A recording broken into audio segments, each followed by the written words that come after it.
Olá, você está assistindo o programa Em Tese. Este é um espaço para a apresentação da produção acadêmica e científica da Universidade Federal do Paraná.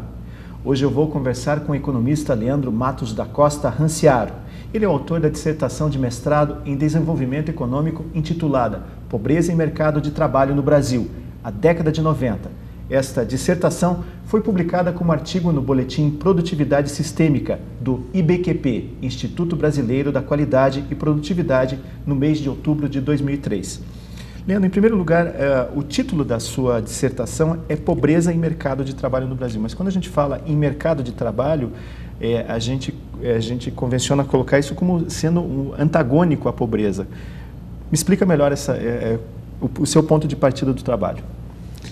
Bom, o meu ponto de partida, o objetivo da dissertação é justamente pegar as transformações pelo que o Brasil passou na década de 90, na sua economia, e analisar como isso impactou sobre o mercado de trabalho e sobre o nível de pobreza no Brasil, né? Então, o que eu procuro mostrar na dissertação é que o Brasil começa a década de 90 com uma proporção de pobres em torno de 40%, né? E na metade da década, o Brasil apresenta uma redução significativa dos níveis de pobreza. No entanto, já a partir de 96, o Brasil já apresenta uma elevação dos indicadores de pobreza, da proporção de pobres com base na sua população. E isso vai estar intimamente ligado a esse processo de desestruturação do mercado de trabalho, que eu procuro colocar na dissertação. Agora, o que levou exatamente, mais ou menos na metade da década, o declínio desse ciclo virtuoso de crescimento da economia brasileira com relação à pobreza? Bom, com a introdução do Plano Real, né, em 94, o Brasil consegue obter reduções significativas da pobreza por conta da redução da inflação, né? O imposto inflacionário prejudica sobremaneira a camada mais pobre da população. Você tem um aumento do salário mínimo em torno de 42% em 1995. Por exemplo, você tem um comportamento também favorável dos preços dos alimentos, por exemplo, que entre 94 e 95 eles crescem em torno de 8%, enquanto o nível geral de preços da economia cresce em torno de 20%. Então, são fatores que, combinados, permitiram que o Brasil tivesse uma redução significativa em torno de 30% da pobreza no Brasil. No entanto, já a partir de 96, o Brasil começa a apresentar novamente um aumento da sua proporção de pobres, né? E isso vai estar ligado ao processo de destruição do mercado de trabalho, né, que ocorre em função do modelo de desenvolvimento do Brasil adotado na década de 90. Agora, a gente pode dizer que o ponto de partida desse declínio foi o governo Collor? No governo Collor você já tem o início do processo de abertura comercial, né? Integração regional, nós temos o Mercosul já no início da década de 90, mas no meio da década de 90, com a introdução do Plano Real, você tem a adoção da âncora cambial, por exemplo, né?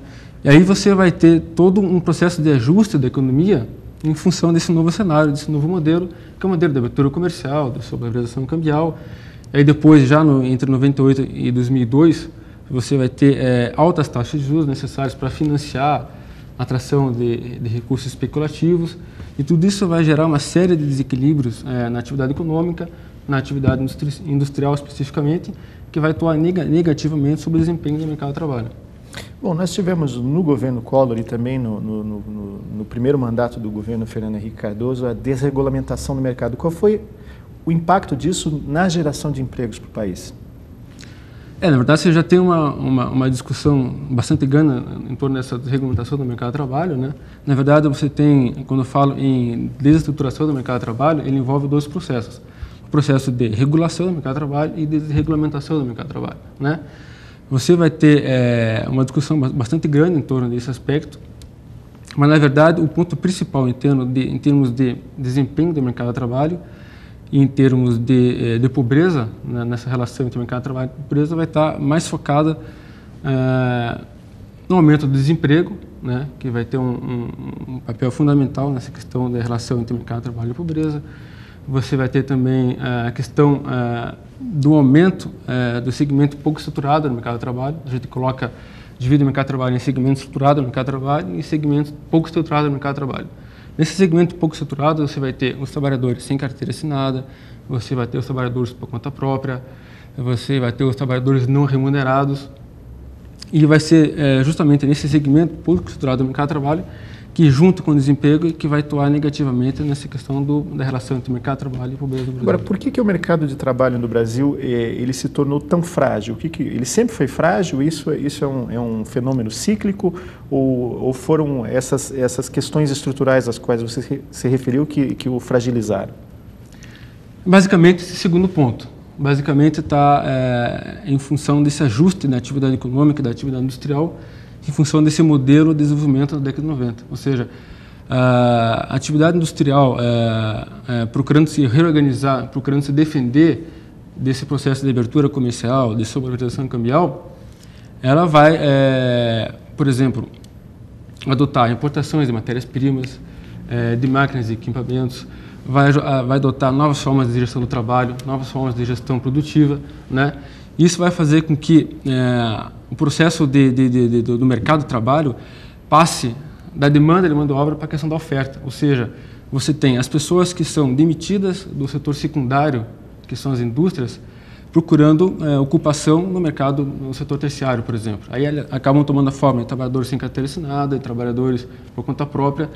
De outra forma, de outro lado, você vai ter as pessoas que ingressam no mercado de trabalho e também não encontrando ocupação no setor secundário, que seria o setor mais organizado da economia, que são as indústrias, elas vão pressionar o setor terciário da economia, comércio e serviços, e também tomando a forma de trabalhadores sem carteira assinada, trabalhadores por conta própria, não remunerados. E se você pegar, por exemplo, que entre os trabalhadores sem carteira assinada, por exemplo, eles, se se dividir a população em 5 faixas, né, de renda, então nós temos 20% mais pobres, nós temos 20% mais ricos, você vai ver claramente que os trabalhadores sem carteira assinada, por exemplo, eles são em torno de 50% dos 20% mais pobres.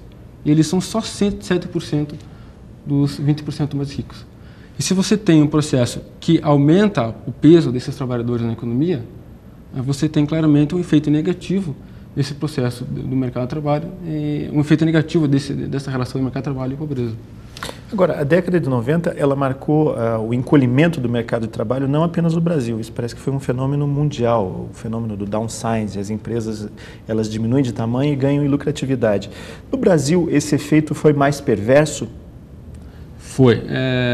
Inclusive, esses dias eu estava lendo uma reportagem e é surpreendente porque ela mostra que o Brasil foi o país no mundo que teve a maior redução de empregos nas fábricas, em torno de 20%. Até a China, que é um país que vem crescendo significativamente, foi o segundo país que apresentou a maior redução de trabalhadores nas fábricas na década de 90. E se você for observar, esse encolhimento dos empregos no setor secundário, que seriam as fábricas, as indústrias, foi bem mais pesado justamente entre 98 e 2002. Justamente onde se dá esse processo mais forte do modelo de desenvolvimento da década de 90, que é o processo que combina a abertura comercial no início da década, mas que vai ter na segunda década altas taxas de juros e a sobrevalorização cambial, que são fatores que vão atuar bastante fortemente no processo de reestruturação produtiva nas indústrias.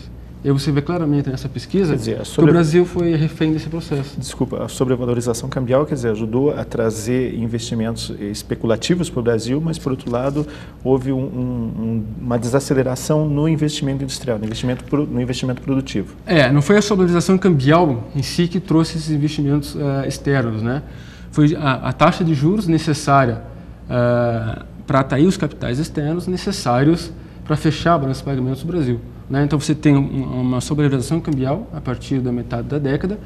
Essa sobrevalorização cambial vai fazer com que aumente sobremaneira a importação de bens de consumo, a importação também de máquinas, equipamentos, de matérias-primas, ou seja, aumenta as importações em geral. O Brasil passa a conviver a partir de 94 a 95 com déficits comerciais sucessivos. E como é que você vai fechar esses déficits comerciais? O Brasil utiliza então o expediente das taxas de juros para atrair capitais especulativos necessários para fechar essa balança comercial negativa. E essa combinação de sobrevalorização cambial, de altas taxas de juros, vai atuar negativamente sobre a atividade econômica, sobre a atividade industrial especificamente e também sobre o mercado de trabalho. Daí a relação que eu faço, né, entre pobreza e mercado de trabalho, porque justamente a pobreza deixa de apresentar sinais, reduções significativas a partir de 96, justamente porque é a partir daí que se dá mais fortemente esse ajuste da estrutura da atividade econômica e da atividade industrial em frente a esse modelo de desenvolvimento da década de 90. Então, ok, nós vamos fazer um rápido intervalo e já voltamos com o programa Em Tese. É só um instante.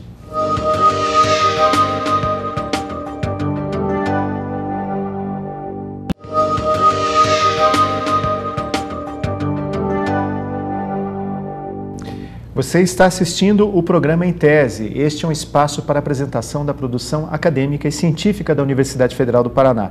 Eu estou conversando com o economista Leandro Matos da Costa Ranciaro, autor da dissertação de mestrado em Desenvolvimento Econômico, intitulada Pobreza e Mercado de Trabalho no Brasil, a década de 90.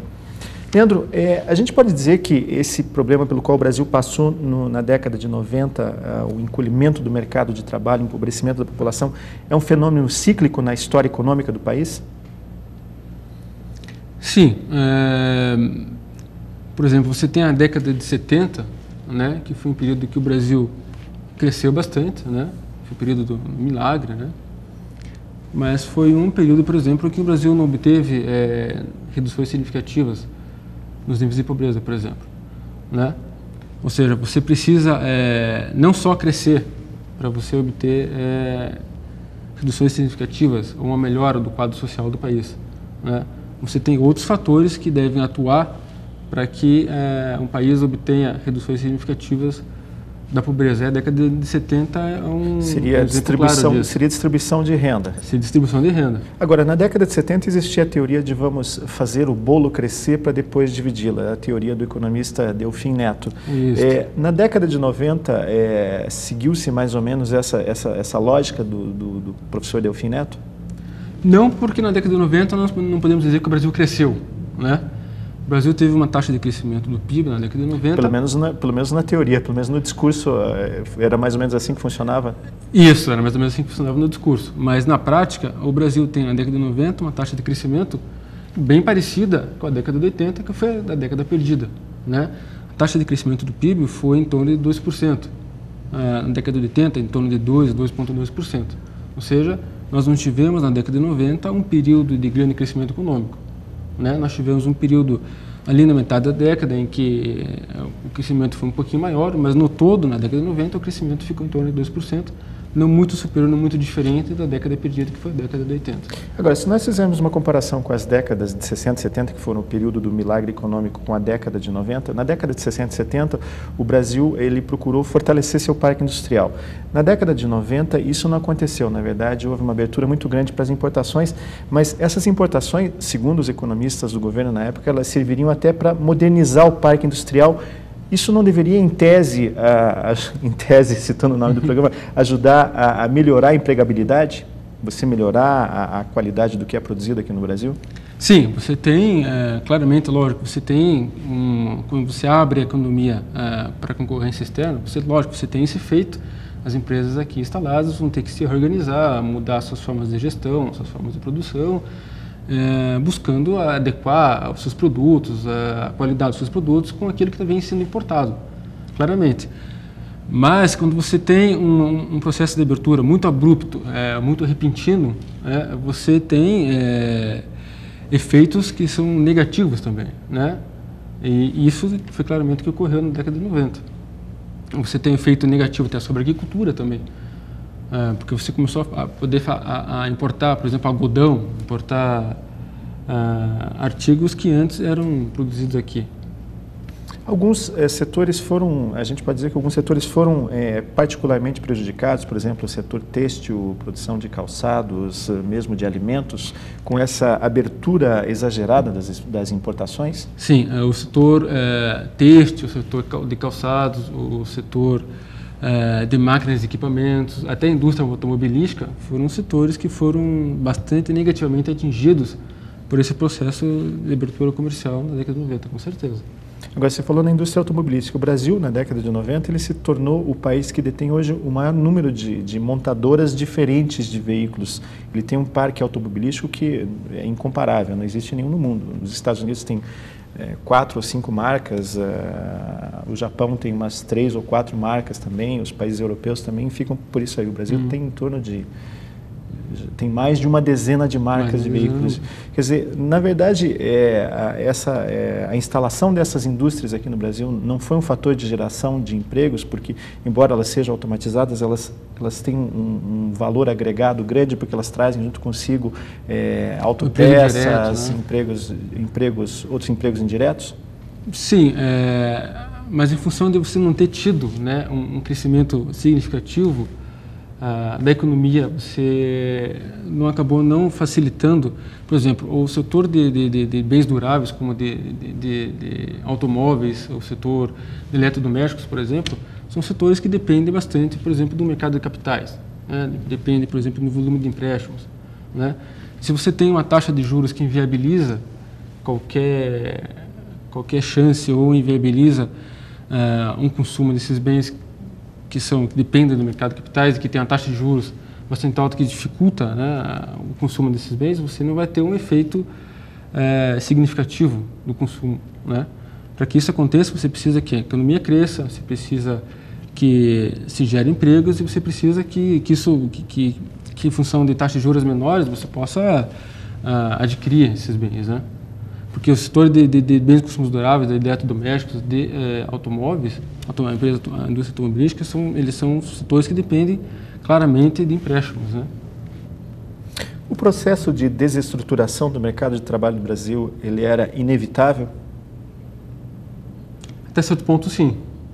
Até certo ponto, sim. Isso iria acontecer de qualquer forma? Isso iria acontecer de qualquer forma, mas no Brasil, né, esse foi um processo que foi bastante profundo. A gente pode dizer que essa era a crônica de uma morte anunciada? Poderíamos dizer sim, poderíamos dizer que sim. Por quê?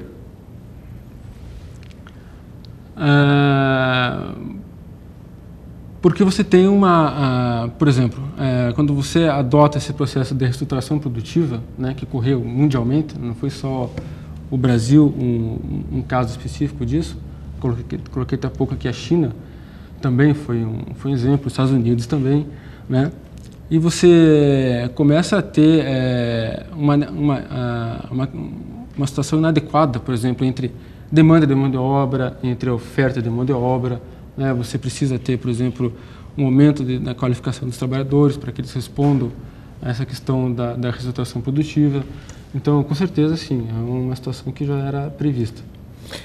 Muitos economistas pregam o fim do emprego. Você acredita nisso ou, na verdade, vai haver um movimento para que haja geração de empregos no mundo? Quer dizer, as economias do mundo, elas tendem a produzir mais empregos, a gerar mais empregos. Essa é uma questão um pouco mais complicada, vamos colocar assim, né? Você tem, por exemplo, uma discussão que é muito clara hoje, é a seguinte: a partir do momento que você passa por um processo de reestruturação produtiva bastante grande, como aconteceu no Brasil, como aconteceu no mundo, você tem claramente, por exemplo, empregos que não vão aparecer mais, ou que não vão ser gerados novamente. Porque você tem um processo em que as indústrias acabam inovando tecnologicamente, acabam adotando novas formas de gestão, acabam adotando novas formas de produção, gestão da produção, e você acaba tendo, então, empregos que são fechados, vagas que são fechadas e que não são reabertas mais, né? Então, você precisa qualificar a mão de obra para essa nova forma de emprego, né?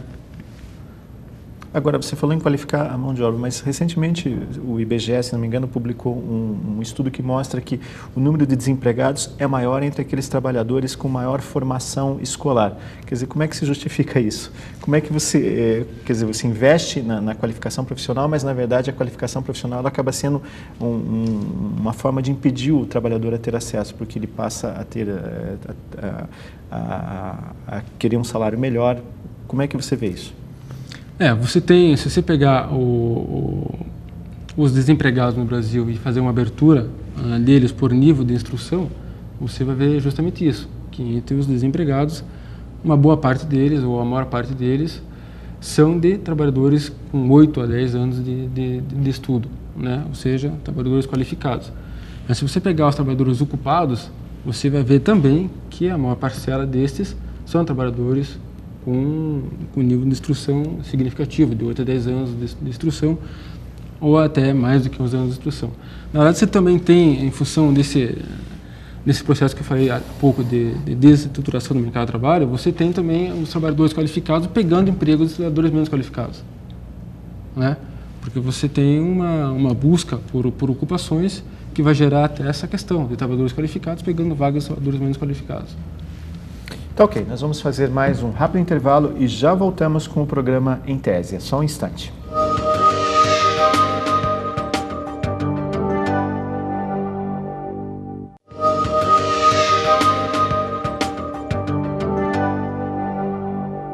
Você está assistindo o programa Em Tese. Esse é um espaço para a apresentação da produção acadêmica e científica da Universidade Federal do Paraná. Hoje eu estou conversando com o economista Leandro Matos da Costa Ranciaro. Ele é autor da dissertação de mestrado em Desenvolvimento Econômico intitulada Pobreza e Mercado de Trabalho no Brasil, a década de 90. A gente pode dizer que não foi apenas o emprego que diminuiu no Brasil, o trabalho que diminuiu, mas a renda do trabalhador diminuiu drasticamente também nessa década? Sim, isso é verdade. Isso é mais verdade até se você observar agora mais recentemente, né? Já em 2002, 2001, quando você já tem um recrudescimento das taxas de inflação, que vai atuar negativamente sobre a renda do trabalhador. Então, efetivamente, você tem, hoje em 2003, até os dados acumulados até metade do ano, até agosto, setembro, dou conta de que o rendimento do trabalhador médio já caiu em torno de 16% a 17%. Com certeza, você tem efeito tanto da questão do desemprego, que aumentou na década de 90, bem acima da década de 80, até na verdade, se você pegar esse processo que eu falo de desestruturação do mercado de trabalho, ele é composto de 4 itens básicos. Você tem a mudança setorial do emprego, o emprego migra violentamente na década de 90 do setor secundário para o setor terciário da economia, que são comércio e serviços. Você tem a alteração ocupacional do emprego, você tem essa mudança ocupacional, o que é a migração dos trabalhadores, de trabalhadores com carteira assinada para trabalhadores que tomam a forma de sem carteira assinada, conta própria, não remunerados. Você tem um outro ponto nesse processo de desestruturação do mercado de trabalho, o aumento do desemprego. E o outro ponto que fecharia esse processo é a questão da qualidade do emprego, né? Então, claramente, você tem esses 4 pontos que compõem esse processo de desestruturação do mercado de trabalho. A gente pode dizer que o Brasil tende a se tornar um país de trabalhadores informais? Está caminhando para isso, né? Se você pegar hoje a composição do emprego, mais da metade do emprego são de trabalhadores informais, com certeza. E aí você tem uma questão que é uma questão bastante importante, porque você tem, quando você gera trabalhadores informais, você tem a ausência do Estado como mediador da relação capital-trabalho. Você tem a perda de garantias trabalhistas, você tem a questão da cobertura social, né? Por exemplo, hoje, se 97% dos trabalhadores com carteira assinada têm cobertura do INSS, por exemplo, né? Contribuem para a Previdência, os trabalhadores informais, os trabalhadores sem carteira assinada, quase 100% não contribuem. Entendeu? Então, se você tem essa questão dos trabalhadores informais, você tem essa questão importante que tem que ser discutida, que é a questão da perda de direitos trabalhistas, né? A questão da cobertura da contribuição para a Previdência, são questões importantes também. Na sua pesquisa, você levou em conta também o desemprego causado pelo Estado, porque o Estado é um grande empregador e na década de 90, começou já no final da década de 80, o tamanho do Estado brasileiro foi encolhendo da máquina estatal brasileira. A gente pode levar em conta que esse foi um impacto importante também no empobrecimento do brasileiro? Sim, com certeza. Foi um impacto importante, até porque se utilizou na década de 90 também como forma de atrair os capitais especulativos para fechar balanços de pagamentos do Brasil, se adotou as privatizações. As privatizações também teve esse efeito, esse dispositivo de atrair esses recursos. E quando você privatiza, você claramente tem um impacto no emprego. Aí, com certeza, as empresas que acabam comprando as estatais acabam remodelando as suas estruturas e acabam reduzindo o nível de emprego. Então, com certeza, na década de 90 nós tivemos efeito também. Quais os problemas que são gerados com a rotatividade do emprego? Isso também significa empobrecimento do trabalhador? Sim, porque quando você aumenta a rotatividade do emprego, você tem a tendência de gerar trabalhadores, por exemplo, você tende a gerar postos de trabalho com pequenos investimentos em recursos humanos, aí você acaba gerando trabalhadores desqualificados, trabalhadores que migram constantemente de empregos para outros empregos, e aí isso dificulta as suas possibilidades de ascensão profissional, né? Porque você tem trabalhadores que acabam acaba gerando trabalhadores desqualificados em função dessa grande rotatividade, com certeza. Agora, quando se faz um estudo como esse que você fez, os economistas eles tendem a observar apenas o viés matemático do problema. Não seria o caso também de que do problema ser visto também de uma forma social, como cabe realmente o problema do desemprego, da pobreza? Na verdade, todo o meu desenvolvimento da minha dissertação, ele mais pelo esse viés sociológico, né? Embora esse viés matemático seja um viés que esteja cada vez mais tomando corpo nas discussões entre pobreza e mercado de trabalho. E eu faço até uma referência a esses estudos num dos apêndices do meu trabalho, né? Que são estudos importantes e principalmente estudos levados a cabo pelo IPEA, né? Que utiliza bastante dessa questão do mercado de trabalho envolvendo aí modelos econométricos, né?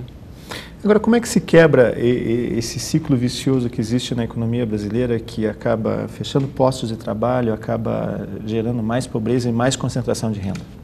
Existe uma fórmula mágica para isso? Já deu certo em algum país? Fórmula mágica com certeza não existe, né? Mas especificamente sobre o mercado de trabalho, você precisa crescer, você precisa fazer a economia crescer, né? Você precisa gerar emprego, com certeza. Isso aí é a teoria mais sobre a questão do mercado de trabalho. Você precisa também tentar para gerar postos de trabalho de qualidade, né? Não é só gerar emprego, mas gerar empregos de qualidade também. Agora, para atuar sobre a pobreza, sobre reduções de nível de pobreza, além de você crescer, além de você reduzir o desemprego, além de você gerar postos de trabalho de qualidade, você também precisa atuar sobre outros fatores, que são os fatores na concentração de renda no Brasil, por exemplo. O Brasil pertence a um dos grupos de países, nós podemos dividir os países em dois grupos, aqueles que são pobres porque a sua renda é muito pequena, e o Brasil pertence a um outro grupo que a sua pobreza advém principalmente não da sua renda insuficiente, mas sim da sua má distribuição. Por exemplo, o Brasil, ele tem hoje os cálculos que se fazem em termos de linha de pobreza e linha de indigência, a sua renda é 8 vezes a linha de indigência e 4 vezes a linha de pobreza, a renda per capita. Ou seja, a renda per capita do Brasil é mais do que suficiente. Qual é a diferença entre linha de indigência e linha de pobreza? A linha de indigência é basicamente aquela linha em que você estabelece um nível de renda para que a pessoa satisfaça pelo menos as necessidades básicas em termos de alimentos, em termos de consumo de alimentos, né? Necessidades calóricas, vamos colocar assim, em termos de ingestão de alimentos. E a linha de pobreza, ela, além de englobar necessidades mínimas em termos de consumo de alimentos, ela vai envolver moradia, vai envolver vestuário, então vai envolver saúde, né? Então, por isso que a linha de indigência é um pouco maior do que a linha de pobreza é um pouco maior do que a linha de indigência. E no Brasil, a renda per capita do Brasil é suficiente, 4 vezes, 8 vezes a linha de indigência e 4 vezes a linha de pobreza, ou seja, é mais do que suficiente para exterminar, vamos colocar assim, palavra meio forte, mas acabar com a indigência, com a pobreza no Brasil. No entanto, a sua má distribuição de renda é que impede que isso seja obtido. Agora, existe algum modelo no mundo hoje que o Brasil possa seguir? Algum modelo que tenha dado certo? Por exemplo, os modelos dos países asiáticos foram países que adotaram como política de redução da pobreza, investimento em educação. Coreia do Sul, por exemplo. Coreia do Sul, investimento em educação, reforma agrária. Reforma agrária também é uma questão muito importante e é um dos pontos que faz com que a concentração de renda seja reduzida, com certeza. Assim como o investimento em educação. Hoje existem vários estudos que dão conta de que o investimento em educação é um dos principais fatores, se não o principal fator, que faz com que a redução da pobreza, a redução da concentração de renda no Brasil possa ser obtida. Mais do que crescer, investir em educação para reduzir a concentração de renda. Tem uma economista muito famosa, que é a Nora Lustig, que ela coloca aqui, do Banco Mundial, que ela coloca que se você obter uma taxa de crescimento, vamos colocar assim, de 5% ao ano, para países com baixa concentração de renda, para países com alta concentração de renda, os impactos desse crescimento sobre a redução da pobreza vão ser bastante diferentes, né? Ou seja, só crescer não é suficiente para reduzir a pobreza, no caso do Brasil. Crescer é suficiente, é necessário em termos de reduzir desemprego, mas também gerar políticas que reduzam a concentração de renda. Então, ok, Leandro da Costa Ranciaro, eu quero agradecer muito a sua presença no nosso programa, parabéns pelo seu trabalho e por hoje nós ficamos por aqui. Até o próximo Em Tese na próxima semana. Agradeço muito a sua audiência. Até lá.